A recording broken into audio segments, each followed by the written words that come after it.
12 required. আমি Shakib Al Hasan. Wow, বুড়ো বয়সে একই চমক দেখালেন মাহমুদুল্লাহ রিয়াদ। বিপিএল এর প্রথম ম্যাচেই ফরচুন বরিশালের বিশাল জয়। মাহমুদুল্লাহ রিয়াদের এমন ব্যাটিং দেখে লাইভে এসে একই বললেন সাকিব আল হাসান। প্রিয় দর্শক, এসবের বিস্তারিত থাকছে পুরো ভিডিওতে।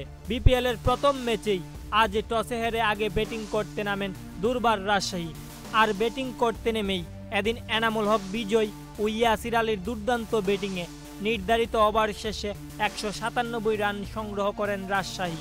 এদিন ফরচুন বরিশাল এই রানের টার্গেটে ব্যাটিং করতে নেমে শুরুতে উইকেট হারালেও শেষের দিকে মাহমুদুল্লাহ রিয়াদ ও ফাহিম আশরাফের ব্যাটিং তাণ্ডবে বিপিএল এর প্রথম ম্যাচেই জয় তুলে নেন ফরচুন বরিশাল। এদিন মাহমুদুল্লাহ রিয়াদ 26 বলে 56 রানের দুর্দান্ত একটি ইনিংস খেলেন। আর এদিন মাহমুদুল্লাহ রিয়াদের এমন ব্যাটিং দেখে সাকিব আল হাসান লাইভে এসে বড় ভাইকে অভিনন্দন জানিয়েছেন।